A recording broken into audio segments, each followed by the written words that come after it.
The secret of laughter lies in the laughing, not in the search for joy. It's a swallow winging on the wind, it's innocence in a boy. Luru-luru-lero, luru-luru-lie.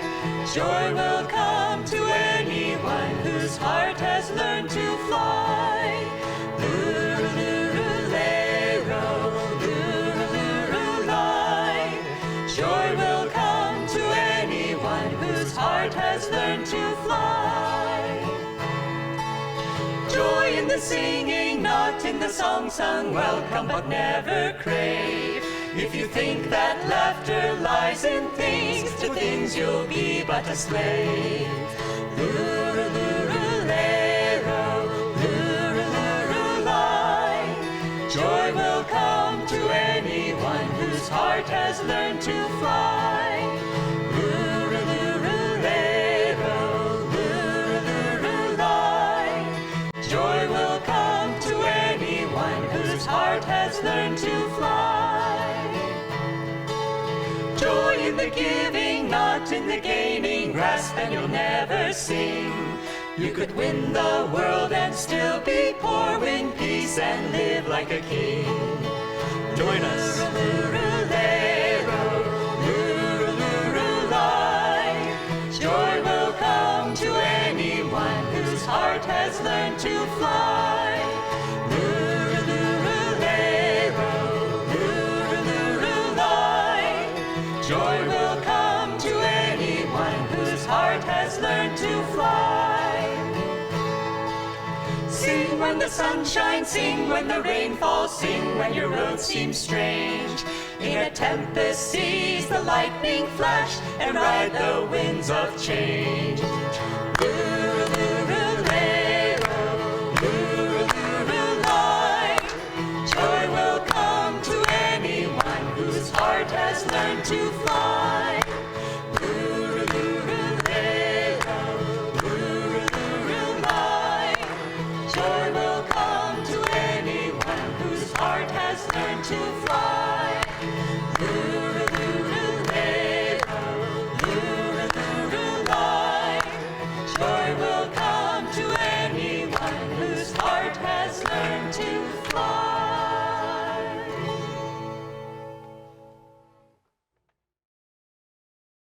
Good morning, everyone. It's a joy to be with you here for Sunday service. And we want to welcome everyone, all our participants in the Living Discipleship Program who are here up at the Meditation Retreat, all of our guests at the Expanding Light, all our residents, and then all of you online too. I'm Nayaswami Mantradevi, this is Nayaswami Krishnadas. So I'm going to read this morning from Rays of the One Light and the Bible and Bhagavad Gita commentaries by Swami Kriyananda. This morning, it's on many are the paths. Oops, wrong one. Intuition is simple, the intellect is complex. Truth is one and eternal. Realize oneness with it in your deathless self within. The following commentary is based on the teachings of Paramahansa Yogananda. In the Gospel of St. Mark, chapter 10, we read a passage that Yogananda often quoted. And they brought young children to him, that he should touch them, and his disciples rebuked these that brought them.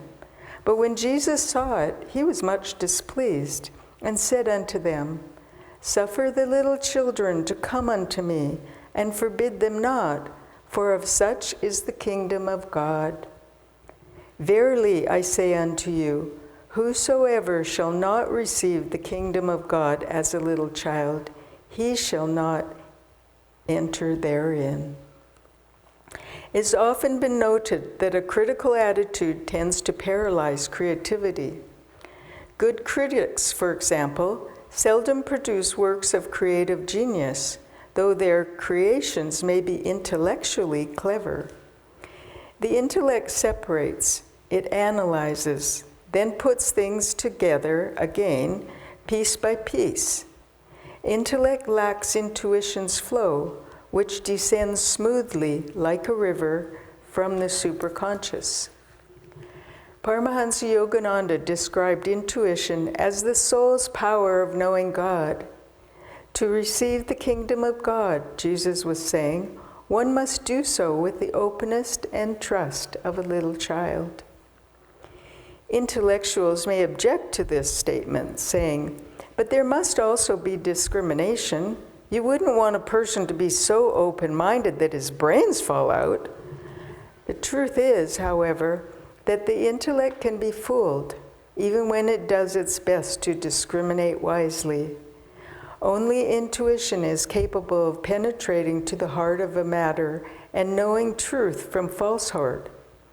It was the clear understanding of a child, not the elaborately persuaded intellects of his elders, that enabled the child, in Hans Christian Andersen's story, to cry out in surprise, "Why isn't the emperor wearing any clothes?"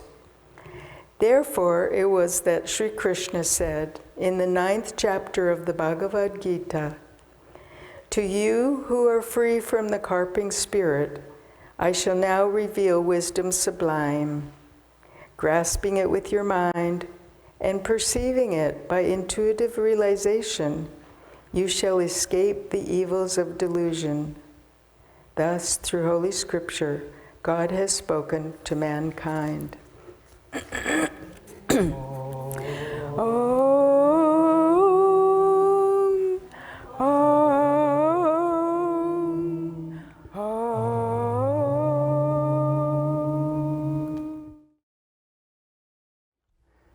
Good morning, everyone.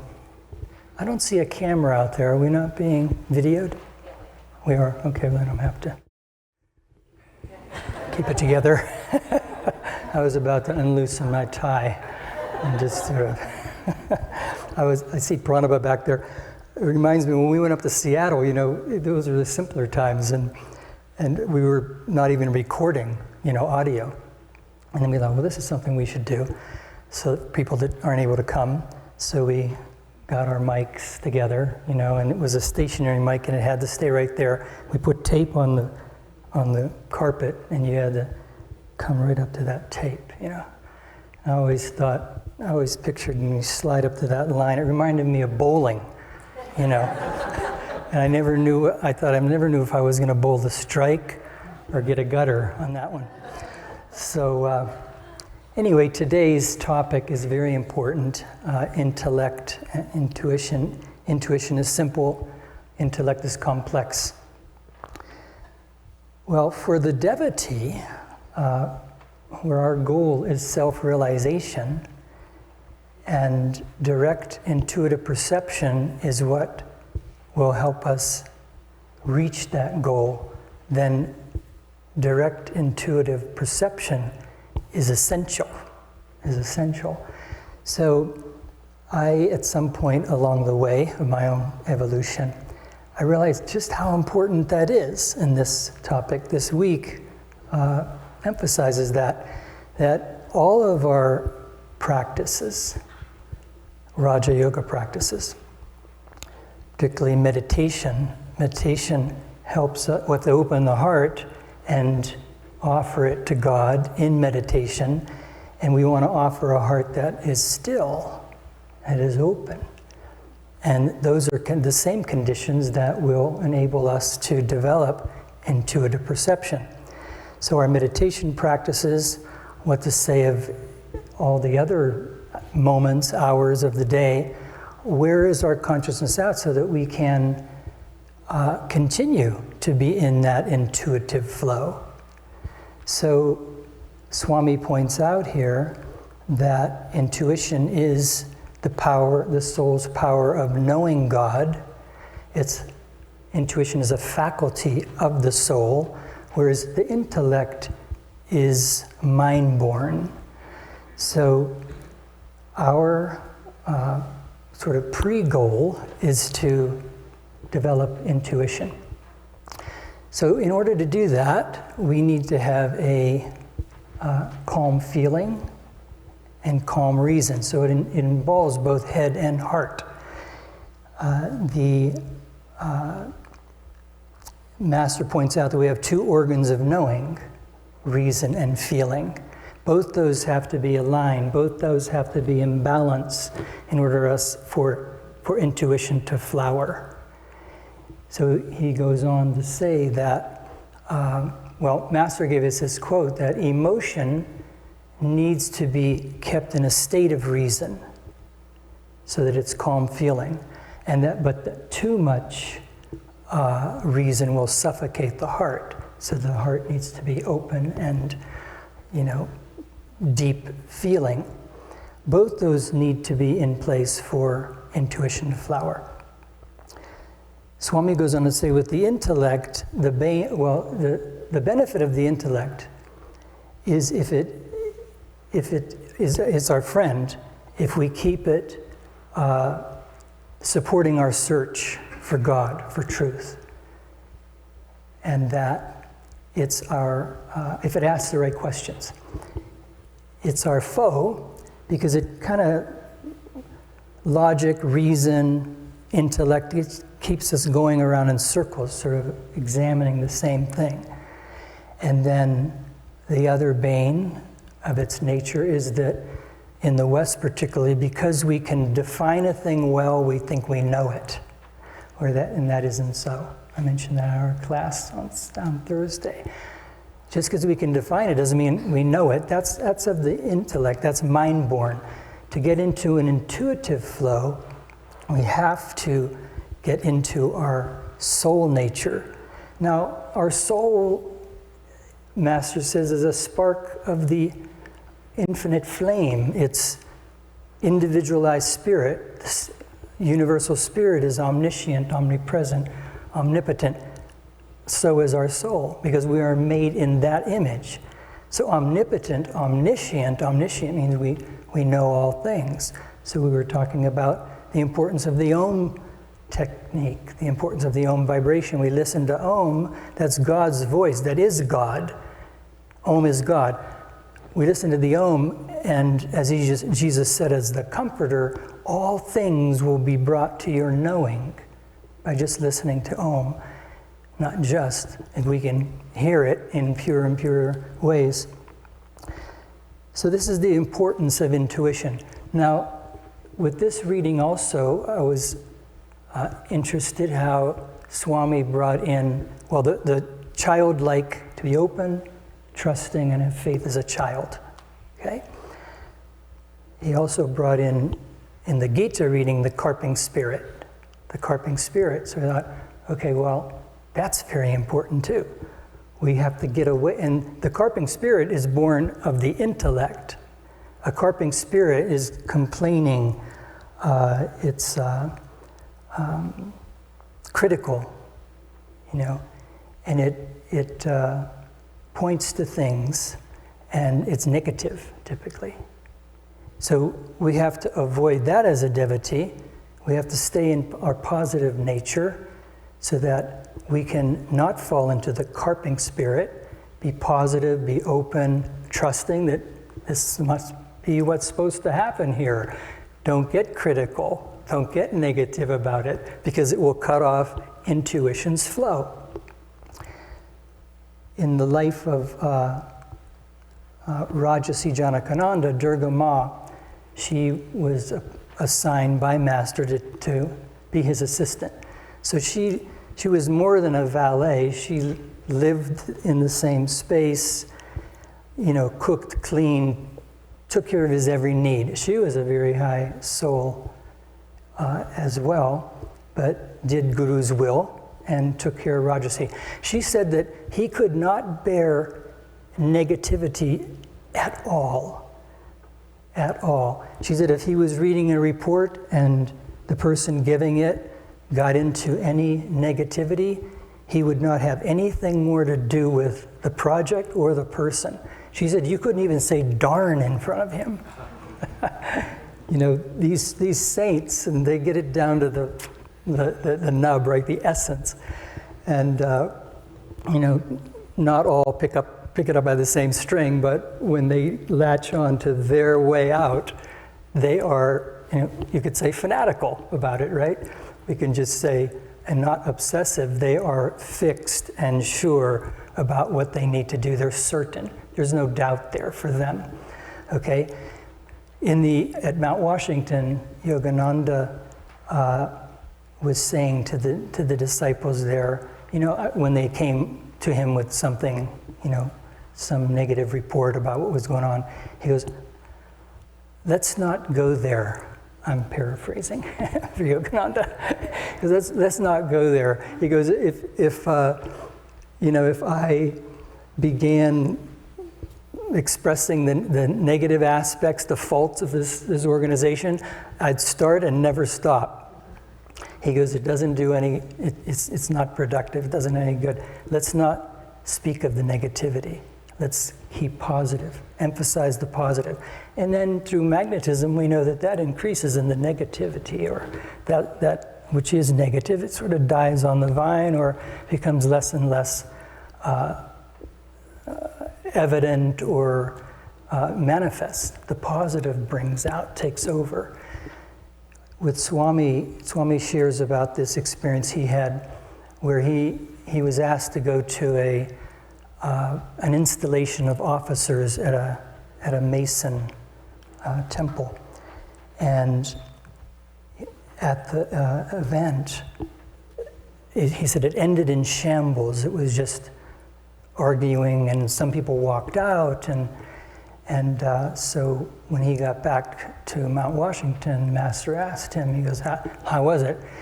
And he told him, and he goes, don't speak of it. Let's not speak of negative things. It just gives it energy. Now, those are kind of general examples.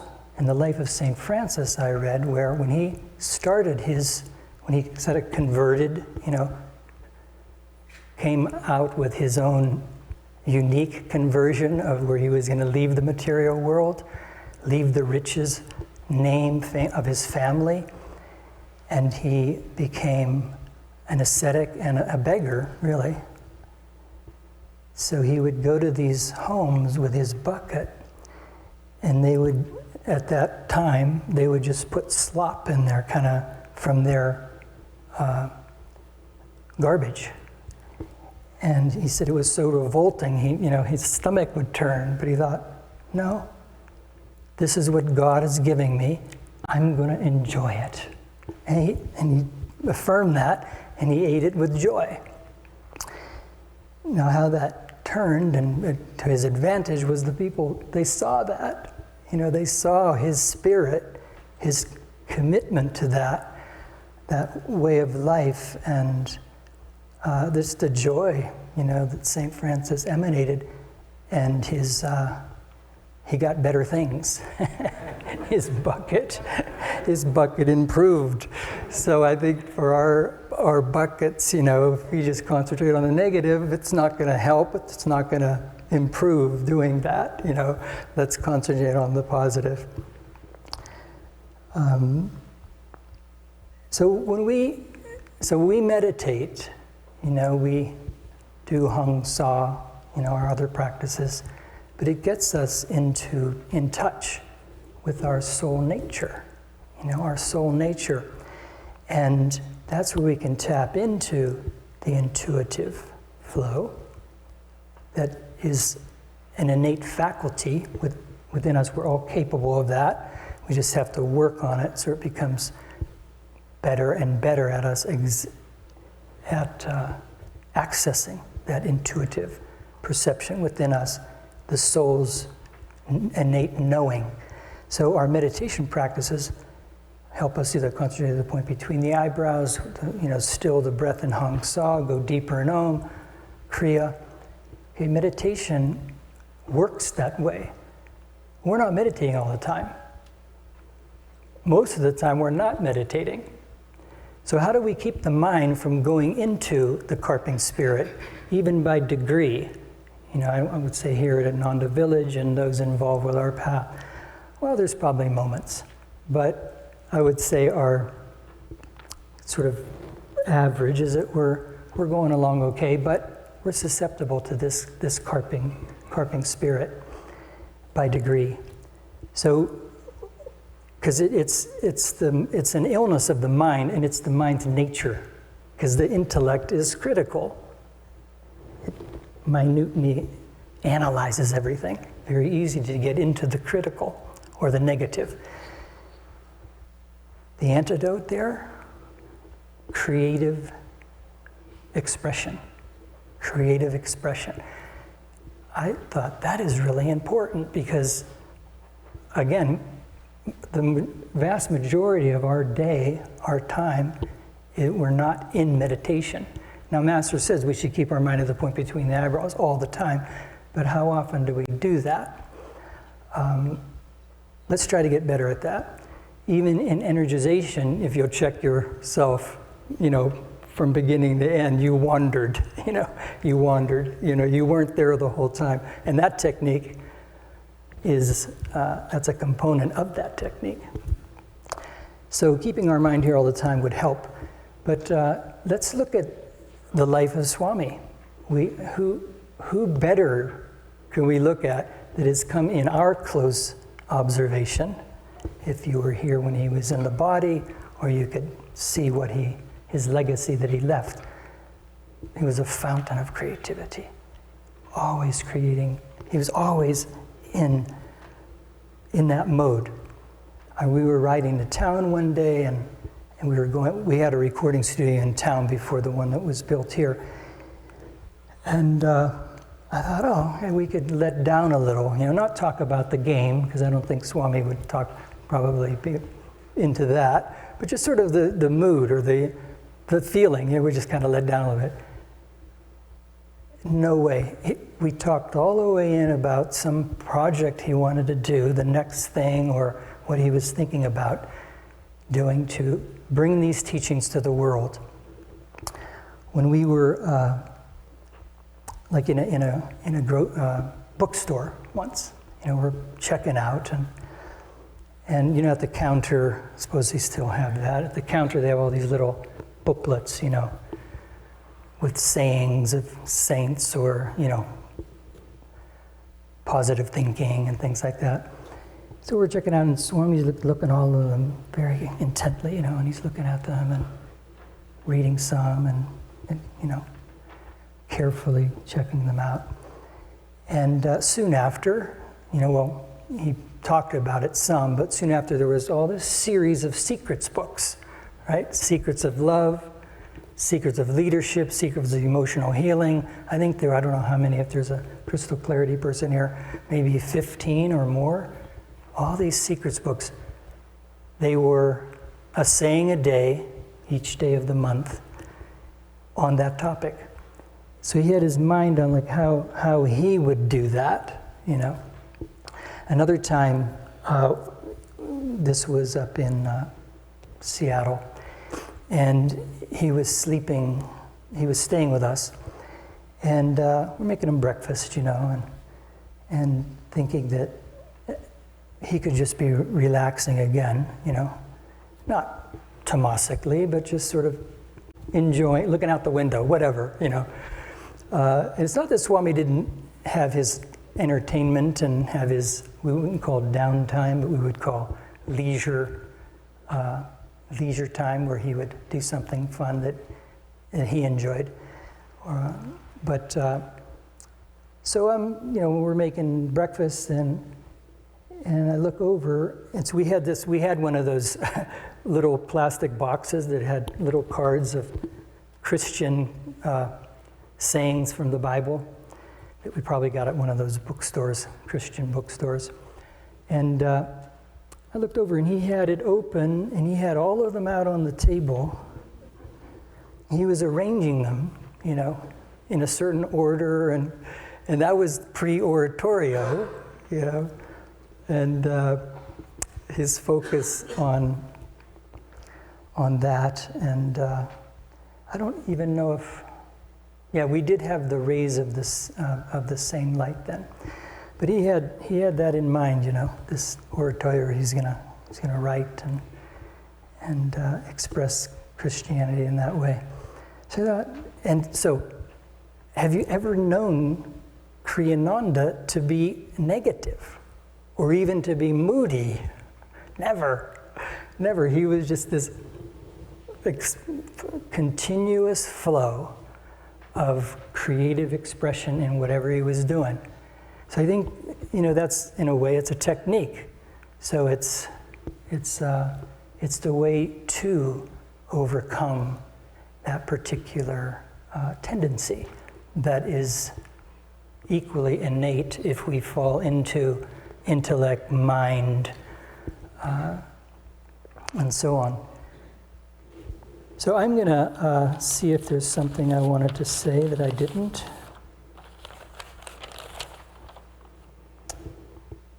I could tell a story about the dairy in honor of Nakula sitting here. I was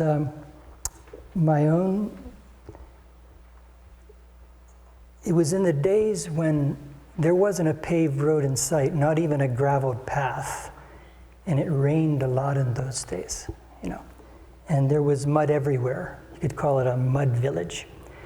And it was raining so hard at that period. I was in a tree hut, but they said I could sleep. At the entrance of the village was a farmhouse, and there was a garage. They turned that into a men's dorm. Kind of reminded me of like immigrant workers on a farm, but in a good way.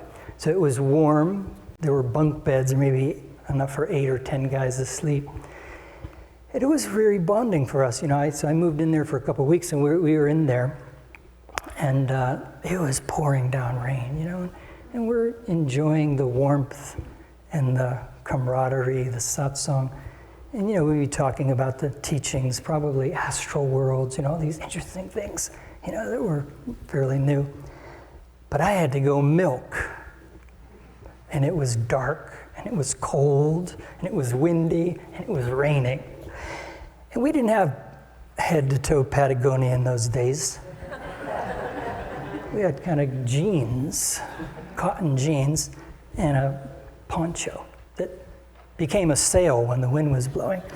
So I kind of left the warmth and the nice mood of that evening, and I marched over to the dairy.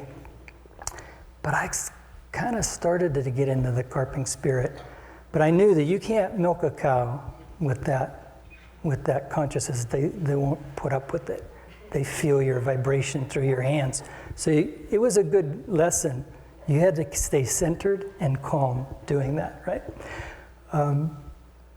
But I had to walk back, not had to. In walking back, I was able to vent myself, So I started complaining, that was only me, and God will forgive me. No one really knew. But I was really ranting and raving, and I was upset, and I started to get into it, And I'm cutting across where the permaculture garden is now over to the draw, and then it wasn't a long walk, but it was pouring down rain. And so I had a flashlight. I'm marching along, I'm stomping, and I was just really getting into it, And it felt good. But I hit kind of a muddy spot, and my feet went up, and I landed right on my back. My flashlight must have been pointed up because all I saw were these beautiful illuminated raindrops coming down, from the sky, and it hitting my face, and I thought, wow, beautiful. This is so beautiful, I was missing that, I got into this carping spirit. I missed that beautiful walk in the rain I did want to be with the guys, but that wasn't what was happening. So anyway, that was an extreme example, but it taught me, to just be in the moment and not go there because it was not at all fun. And it taught me what I was missing. So I think when we fall into that sort of carping spirit, or even low-grade negativity, or sort of not being passive. That's when you're passive. That's when we're susceptible. So we have to keep dynamic. And I gave the example of dynamism of creative thinking or creative expression. That's the best. But just being creatively aware of where your consciousness is at all times. And so that we don't fall into this sort of low grade, where we're cutting ourselves off, because it takes intuition to experience everything. Intuition is of the soul. The soul's nature is joy.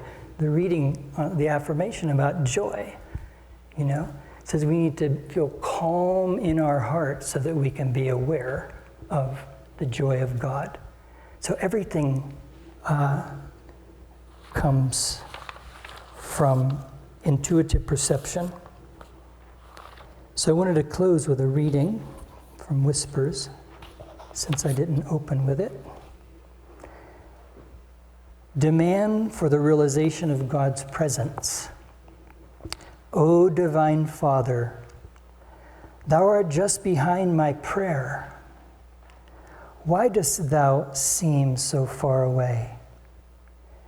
Thou dost tremble in my feelings. Thy presence glimmers through the veil of my thoughts. Yet dost Thou seem so far away. Father, come, remove Thy veil. Come, Father, come. Hear the voice of my prayer. I want to know Thee, to talk to Thee, to hear Thee speak to me. I want to pray to Thee and know that Thou dost hear my prayer. Show me the way that leads to Thee.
I was caught up in ecstasy.